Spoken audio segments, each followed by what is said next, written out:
சில கன்க்ளூஷன்ஸில் பார்த்தீங்கன்னா எதர் R follows அப்படின்னு சொல்லி கொடுத்துருப்பாங்க. அதை எப்படி கண்டுபிடிக்கிறதுன்னு பார்க்கலாம். அதுக்கு ஒரு 3 கண்டிஷன் இருக்குது. என்ன அப்படின்னா போத் கன்க்ளூஷன்ஸ் ஆர் ராங் அப்படின்னு இருக்கணும்.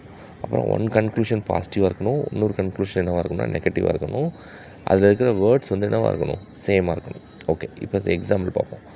All laptops are tablets, all mobiles are டேப்லெட்ஸ்னு சொல்லிட்டா. ஸோ நான் வேல்யூஸ் போடுறேன். வேல்யூஸ் போட்டால் காமன் டேம் என்னவாக இருக்குது, ஈக்குவலாக இருக்குது. அப்போ அதுக்கு என்ன கண்டிஷன் வந்துடும், அன்சர்டன் கண்டிஷன். அன்சர்டன் கண்டிஷனில் இந்த டேப்லெட்டை தவிர மற்ற எது டிஸ்கஸ் பண்ணியிருந்தாலும் என்ன ஆகாது, ஃபாலோ ஆகாது. ஸோ இங்கே என்ன பண்ணுறாங்க, லேப்டாப் அண்ட் மொபைலை பற்றி டிஸ்கஸ் பண்ணியிருக்கான். அப்போ இது ஃபாலோ ஆகாது. அதுக்கப்புறம் வேறு என்ன பண்ணியிருக்கான், அண்டு இதையும் என்ன பண்ணியிருக்கான், லேப்டாப் அண்ட் மொபைலை பற்றி தான் டிஸ்கஸ் பண்ணியிருக்கான். அப்போ இதுவும் என்ன ஆகாது, ஃபாலோ ஆகாது. இது என்னது, negative statement. Some laptop are டேப்லெட்னு சொல்லி போட்டிருக்கான். ஓகே, ஆனால் இங்கே இருக்குது என்னது, பாசிட்டிவ். அப்போ இதுவும் என்ன ஆகாது, ஃபாலோ ஆகாது. அண்ட் நம்ம எதை மட்டும் செக் பண்ண வேண்டியது இருக்கும் அப்படின்னா இந்த செகண்ட் கன்க்ளூஷன் தேர்ட் கன்க்ளூஷன் மட்டும் செக் பண்ண வேண்டியது இருக்கும். ஸோ நான் வேல்யூஸ் புட் பண்ணுறேன். வேல்யூஸ் புட் பண்ணதுக்கப்புறம் செக் பண்ண ஆரம்பிக்கிறேன். என்ன அப்படின்னா இங்கே என்னதுக்கு, சம் லேப்டாப் ஆர் டேப்லெட்ஸ் சொல்லி கொடுத்துருக்கேன். அப்போ இங்கே 100லேருந்து 50 போகுது. ஓகே, இது ஃபாலோ ஆகுது.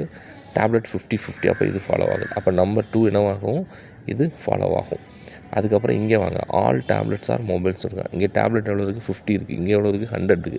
50லேருந்து 100 போகுமா, போகாது. அப்போ இதுவும் என்னது, ஃபாலோ ஆகாது. அப்போ நமக்கு ஃபைனலாக பார்த்தீங்க அப்படின்னா கன்க்ளூஷன் 2 வந்து ஃபாலோஸ். கன்க்ளூஷன் 2 வந்து ஃபாலோஸ். ஓகே, இப்போ நம்ம எதிராக கண்டுபிடிக்கணும். ஓகே, எதிராக கண்டிஷன் என்ன அப்படின்னா ஒரு கண்டிஷன் பாசிட்டிவாக இருக்கணும், இன்னொரு கண்டிஷன் என்னவாக இருக்கணும், நெகட்டிவாக இருக்கணும். சேம் டேமாக இருக்கணும். ரெண்டுமே என்னவாக இருக்காது, ஃபாலோ ஆகக்கூடாது. அப்படி என்ன பார்த்தீங்க அப்படின்னா நம்பர் 1ம் நம்பர் 5ம். ஸோ இது ரெண்டுமே ஃபாலோ ஆகுதா, ஃபாலோ ஆகலை. ரெண்டும் சேம் டைமாக, ஆமாம், இங்கேயும் லேப்டாப் அண்ட் மொபைலை பற்றி தான் டிஸ்கஸ் பண்ணியிருக்கேன். இங்கேயும் லேப்டாப் அண்ட் மொபைல் தான் இருக்குது. அப்போ ஃபாலோ ஆகலை. ஒன்று பாசிட்டிவாக இருக்கணும், நெகட்டிவாக இருக்கணும். ஸோ கன்க்ளூஷன்ஸ் எல்லாமே, கண்டிஷன்ஸ் எல்லாமே ஃபாலோ ஆகுது. ஸோ இது எப்படி வரும் அப்படின்னா கன்க்ளூஷன் 2 ஃபாலோஸ் அண்ட் எய்தர்